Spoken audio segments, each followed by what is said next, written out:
Well, hello, and welcome to Food Service Conversations with Marsha Diamond from the Diamond Approach. Today I'm joined by Dan Henroy, MSRD, Director of Nutrition and Food Services, Sustainability Officer from UCSF Health.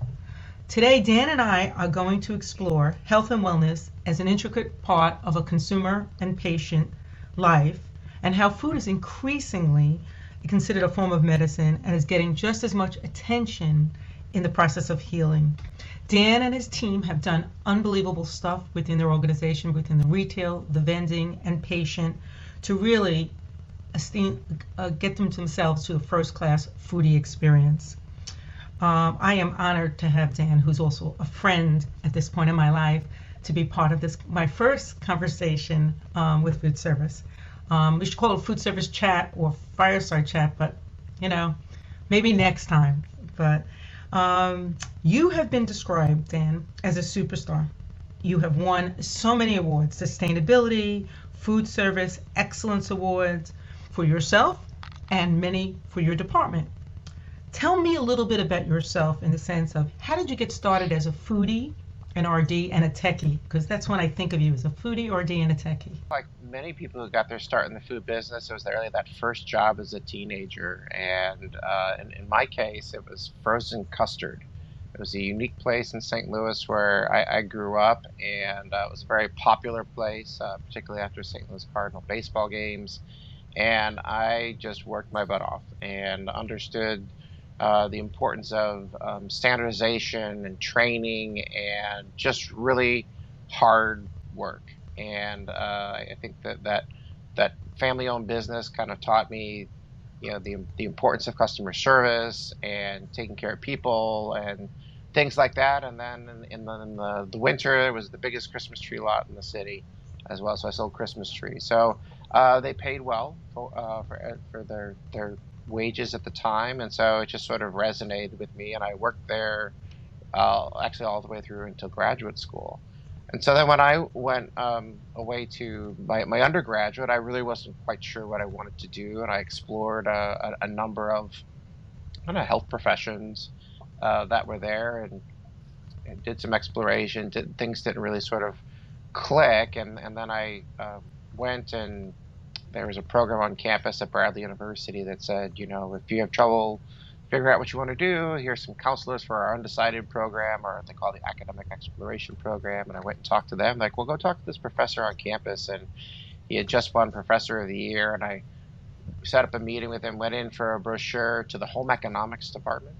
And, an hour later, I walked out like, hey, I think this is it, because it combined everyone's got to eat. It seemed like a very viable career, lots of great directions and things like that. So it combined something I felt really comfortable in with a lot of career growth. And certainly everybody's got an opinion about food. Everybody eats. And so this is, something that has resonated.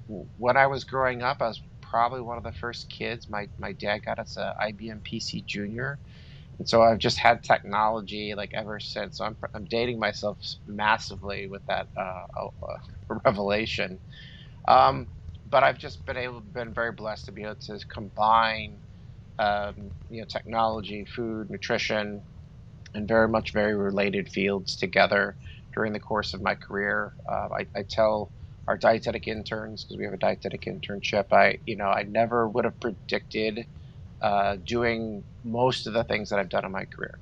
And I like to believe that I was ready for what's next, and that's my kind of passing along to the next generation. Just like, you can think you have a certain career path and you're definitely going to go this route, but life throws you curveballs, and so you just have to be ready for what's next. Interesting, techie. You just kind of, it seems like when something occurred, you embraced it. You've gotten technology, so you started to plan that. Food exposure.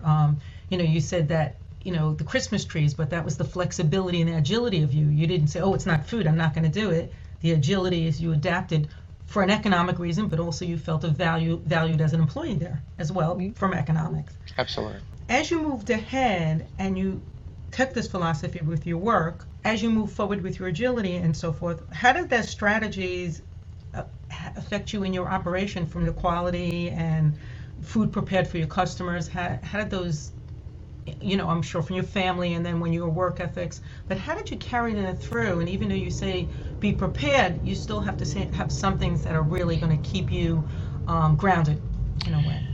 Yeah, so I had a little bit of a deliberate career early on. My first job was actually as a clinical dietitian.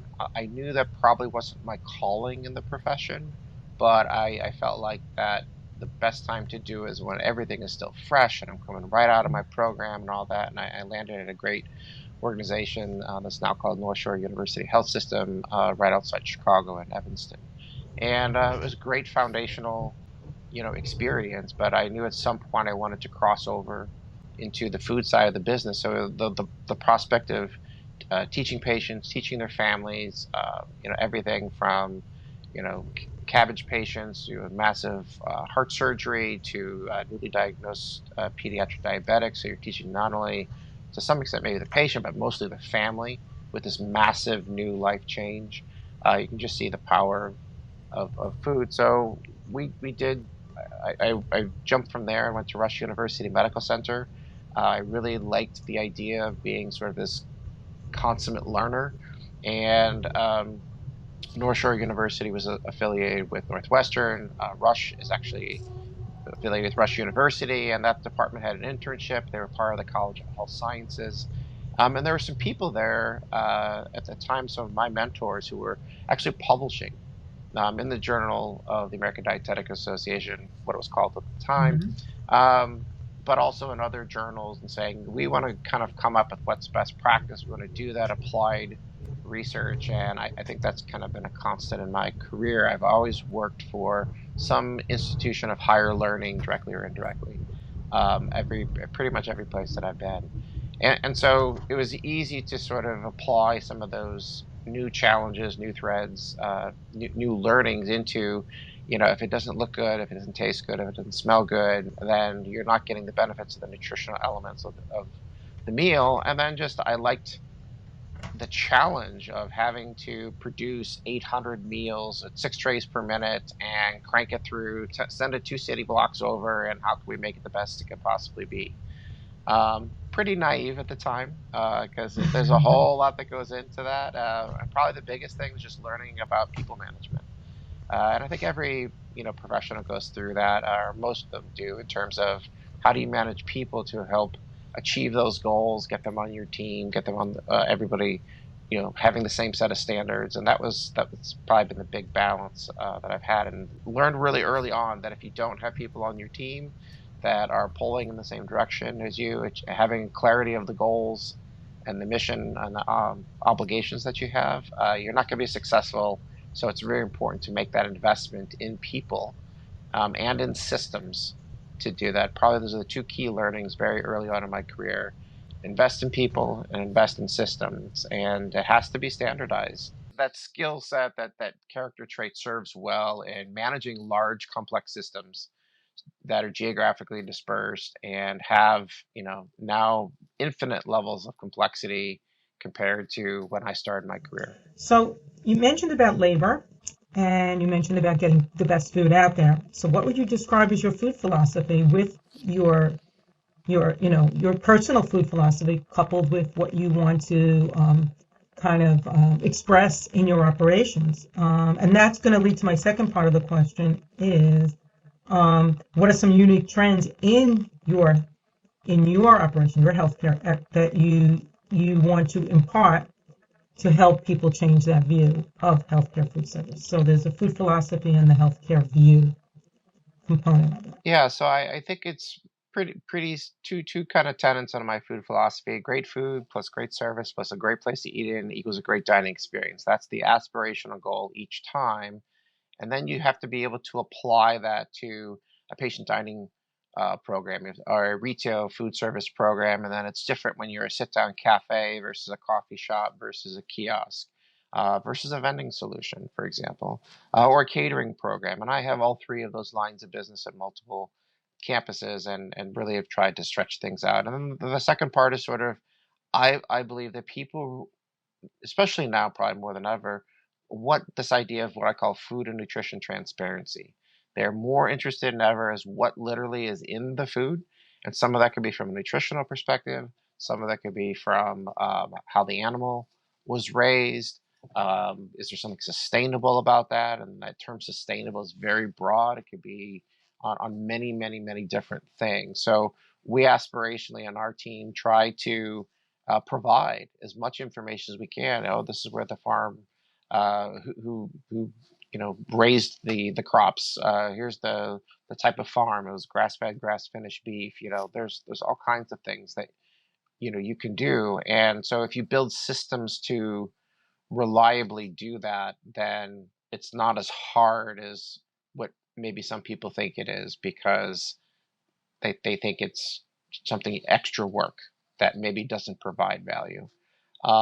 Some of it is I've been around the country a bit. I did grow up in the Midwest, and I've been out in the West Coast for the last 15 years. So a lot about sustainability. You really have to know your customers, and I'm very cognizant that things that I can do in the Bay Area maybe don't fly in the Midwest. I still have family members in the West and the East and all kinds of things. And so when I have the opportunity to travel, which hasn't been as much the last couple of years, I am always looking at sort of how are the things that I'm doing where I currently live, could they be applied? Are they transferable? Are they generalizable, as we say, to other parts of the population? And then I'm always trying to learn. I believe I can learn from any food operation on the planet, no matter how big, no matter how small, no matter what types of places I've worked at or the prestige. There's always something else to be learned. And so some of it is I'm looking to be the best at what I do. Um, and I don't mean that necessarily just within healthcare. Our mission of our department is to be the best provider of nutrition and food services, period. Not the best provider in healthcare. We want to be the best at what we do. So when it comes to food trends or food is medicine, and like you said, transparency, people are looking more than ever today for food as being part of the healing process and quality of food. So yes, in your patient menus, I know that you embrace that.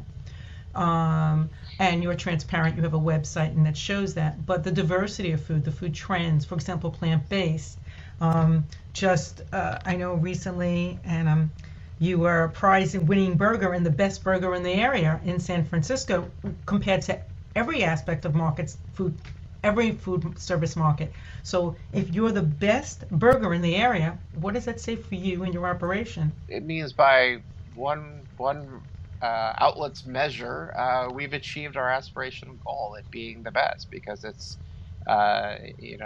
we first off, when we received that recognition, we had no idea that we were going to receive it. They didn't reach out to us and ask permission or anything like that. They just kind of came and did, secret shopper, if you will. The primary author actually was part of UCSF Health in terms of getting care at our institution for him and his family. So we were just pleased that something that we just strive to be much better than what we had, because we had a nice grass-fed, grass-finished beef patty, but it was frozen. And so when you have a frozen patty, it could be better. So we went to a blended burger. So it's a 70% grass-fed, grass-finished beef with 30% mushrooms. We went to a fresh product, so we kind of did a fresh smash burger. We upgraded the bun, we upgraded the sauces and the toppings and the other things that were there.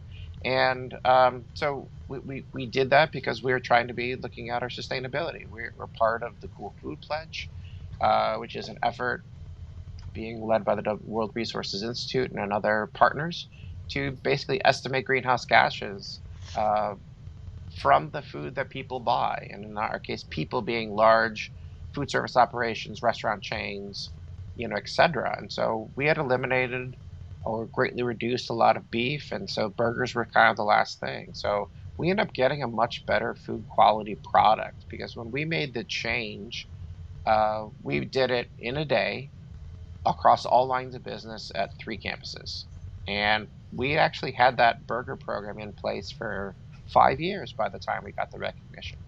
So consistency, having a standard program and to be able to do it across all lines of business, we think was pretty impressive. To take a blended burger and put it on a patient menu, we're pretty proud of that success. Would that fly in other parts of the country? I don't know, but it flew in our part of the country and for our patients and our customers. So it's been very successful from our perspective. So one of the things is I know you have a very diversified staff, and so one of the things when you said about the blends burger, and it took 5 years and the consistency, but you have how does you and your team encourage your chefs? How do you encourage your customers? Maybe the people that are coming to your facilities from both teaching, because you're teaching university, as well as visitors, as well as patients. How do you encourage them to experiment and try new cultural recipes or new blended recipes or plant-based foods? How do you encourage them, and how do you incorporate that in your menu to encourage them? So I think it's a philosophy that we have been able to, certainly I'm a big proponent of it, but if it was just me, then we wouldn't be successful at facilitating that. So we believe in collaboration. We have a culinary group that meets across all of our campuses that is comprised of our chefs and some other people that meets routinely every other week. And their focus is just on how can we take menus and build new concepts and work on things that our customers would like. And over the last couple of years, we certainly have embraced the ideas of diversity, equity, and inclusion, and taking some of the heritage months and then building food around it. So you and I are doing this in May, and that's Asian American Pacific Islander Heritage Month. So we came up with the program. We developed a couple of bowl concepts. We just finished doing our Huli Huli Bowl. Yeah, yeah. So those are, Your bowl here, the bowls. yeah. I think this is beautiful. This was a visual, and I thought this was beautifully stated. It incorporates culture, diversity, different types of foods, and lets people who didn't experience be able to experience. So you seem to expand that on this month as well. We did, and then we actually took the Academy of Nutrition and Dietetics National Nutrition Month Wonderful. themes too for that particular one, because that's not AAPI, that was for March. Yeah. And there was the World of Flavors, I believe, Flavors. is the theme. So we just selected 4 flavors, and then we built concepts Excellent. around them. And then we have 3 hospital campuses. One's 53 beds, one's 289 beds. This is the Women's, Children's, and Oncology Hospital, and then we have a 499 bed adult hospital. And so we're trying to build things that somewhat are scalable, but hopefully work across all 3 campuses, or at least as many as possible. All of our chefs have input, no matter which campus they're coming from. And it could be the very senior chef or the very junior chef or cook, coming up with the idea or the inspiration. And so then our team takes it, we work it through, we standardize it, we put it into our back-end food system, and we make sure that it's there and it's scalable and it works.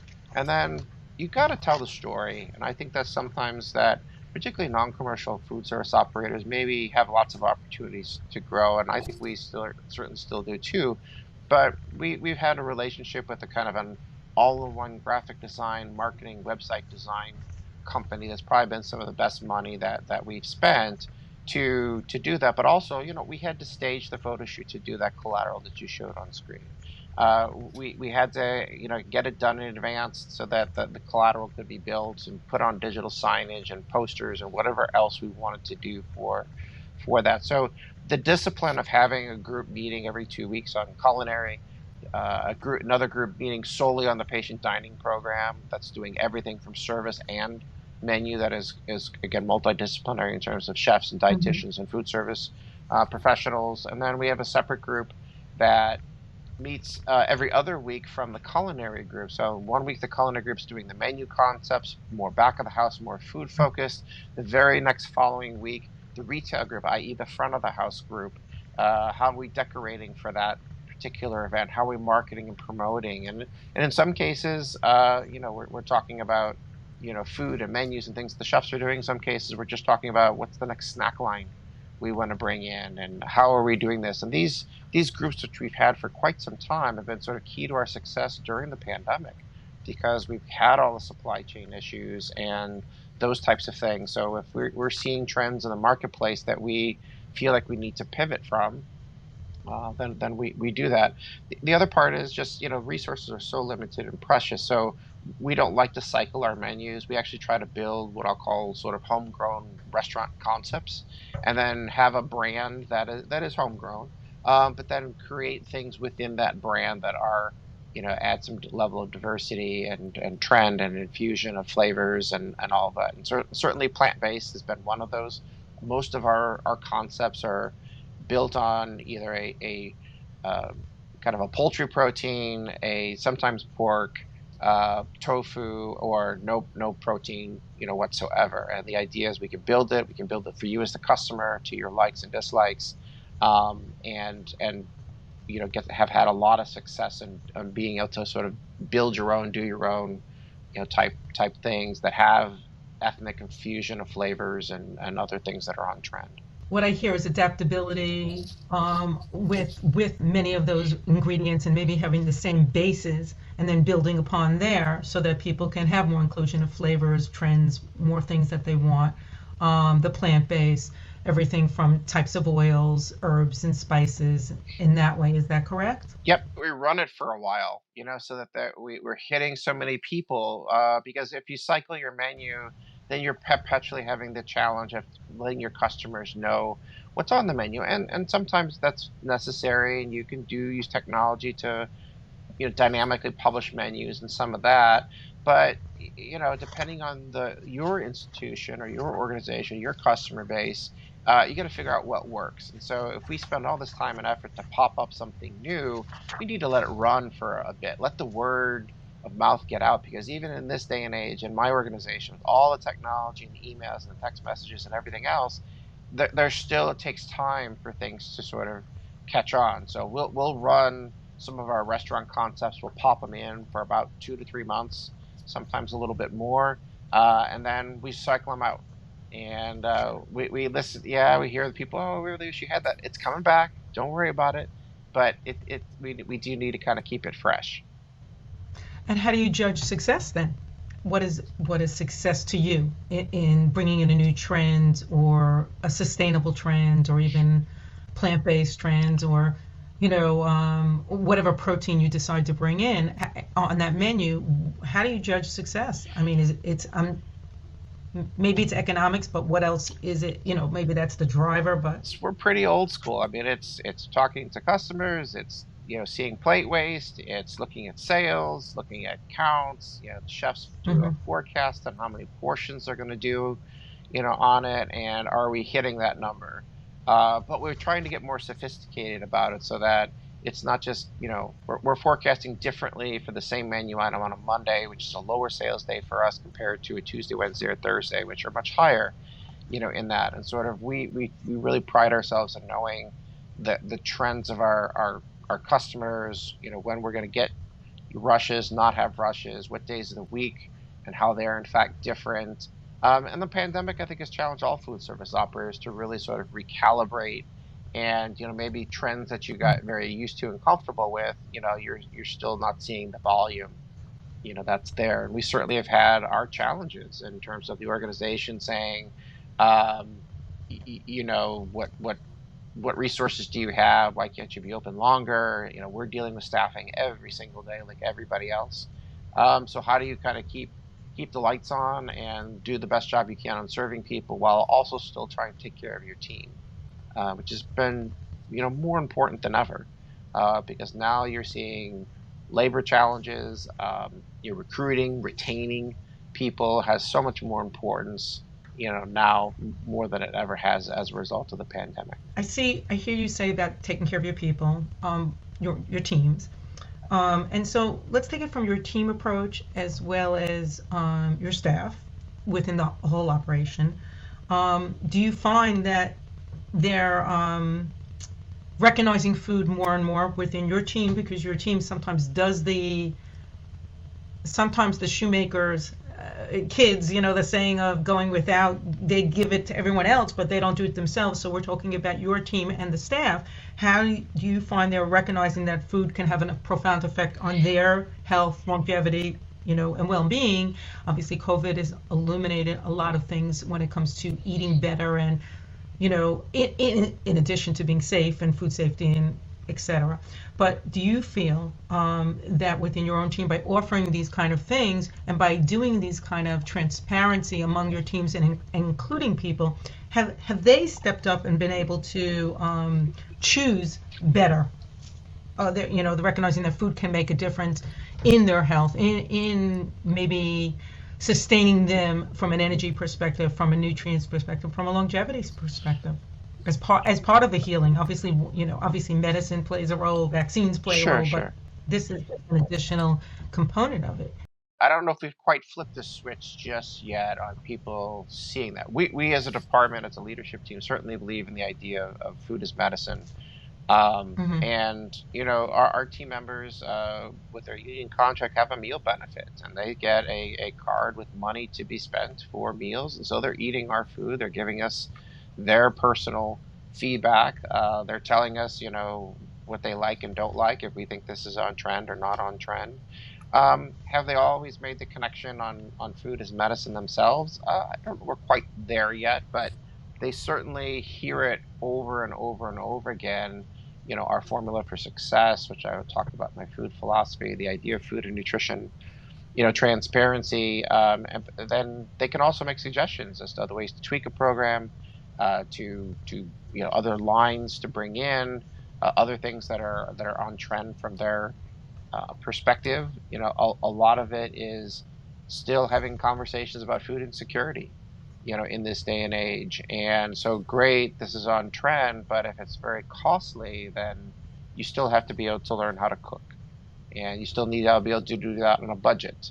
And so, our culinary medicine program that we've been working on, which is not launched yet, um, it is going to sort of tap into that, and then our twist on it is going to be taking the 40 dietitians that we have on staff who are working in inpatient and outpatient settings, and we have 10 dietitians, so 50 total approximately, that are working in food operations, and then pairing chefs and dietitians within certain areas. So, for example, we have dietitians in our diabetes teaching center. Can we pair them with a chef and then do a program targeted at diabetic patients and their families? And teach them how to cook, teach them the importance of food as medicine, do it in a fun way, but also do it on a budget. And we don't have a teaching kitchen like some people, but we have ideas on how we're going to pop one up. And then one of the most exciting projects, probably in my career, is one we just started. We're planning for a brand new food hall and a brand new hospital that'll open up in 2030. But because it's in California, we have to make sure things are seismically sound and all of that. It takes a long, long time to do that. So we're in design development on a brand new food hall with a pop-up teaching kitchen concept that'll be embedded into it. That won't open up for another 8 years, but we're doing the design work right now. So it's kind of Right now. fun to dream and to include that, but it's built on perspectives and experience that we have in present day. Thank you. Well, and just to kind of finalize and kind of round up, hearing, you're incorporating those demos are going to be a webinar. Those demos are going to be recorded so people can access them off your website. So those things you'll be, to me, what I'm hearing is education, communication, interaction, uh, so that you're saying for your patients, but if people have access to it, that means anyone within the hospital can utilize it. A doctor can go tap into it for a patient. It's much more of a food interaction to me, and to me that's kind of the movement forward which hospitals can take the lead on, hospital food service, because again, hospital food service, we want to elevate it, and your hospital has been one of those examples of elevation in many ways, from quality control, from I've seen preparation, cuisine, delivery. You've stepped it up from a service point of view, from your dietitians, from your connectivity. So since I'm saying all this, what would you leave somebody with? What would you sum up if somebody said, you know, food is so important to our operation. How do we make a difference? What do we have to do? What's the few words you would leave them with of what's to make a difference so that they can move forward? Tell your story, and there's always something behind it. The person who came up with the idea, the farmer who raised it, or some combination. thereof and be as visual about it as you can. People eat with their eyes. When you're in healthcare in particular, people who are caring for the patients at bedside literally are in life and death situations at times. And so what they want to eat is not at the top of their list. So when we want to share our success, all we have to do is point them principally to our website to say this is how we've done that. And so a good example is the patient dining portal we just put on our website. The idea that I can show people the food and tell them a little bit about that, but also say, hey, we've got some self-service mobile ordering solutions to order food while you're an inpatient. This is how you do it, and show them how to do it as well. And then also, one of the pieces I'm most proud of is telling the story of the people behind the food. So when they get their meal in the hospital, how did it get there? Who are the people who are taking the phone calls or making the meals, or how are the meals being delivered, whether it's by a person or a robot? So we got robots at one of our campuses, and really showing them how that happens so that they can see sort of the magic behind the scenes, if you will.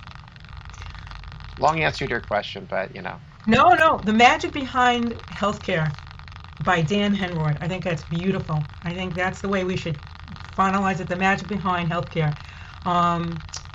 I always say you are, to me, that guiding star within healthcare. I have seen over the years and your evolution and what you've brought to your team, and and you have the whole team is so passionate, and are passionate because the types of foods you're presenting and the inclusion and the diversity, and you're looking at your audience, which is your patients, your staffing, which is diversified, different than your patients, and but you're also looking at trends and how they can be adapted, which is what I've seen. I mean, when I saw the bowls, the perfect example is I got all excited and I wish I could have virtual food come through an Uber virtual, but this to me spoke. And when I read things about your operation, I pause and say, how can that be utilized by somebody else as well? We talk about healthcare, but this carries over to other types of operations, non-commercial universities, B&I schools, the same thing. If we can stop and say, we have these ingredients, how can we embrace and give people a different type of food experience in that operation, whatever it may be, and how can they walk away with a positive food experience? So thank you. Thank you for making a difference in our industry. Really, really appreciate that. And thank you for spending time this afternoon talking about your operation. Thank you, Dan. Well, I appreciate the opportunity, and it's been fun. We should do it again sometime. Thank you.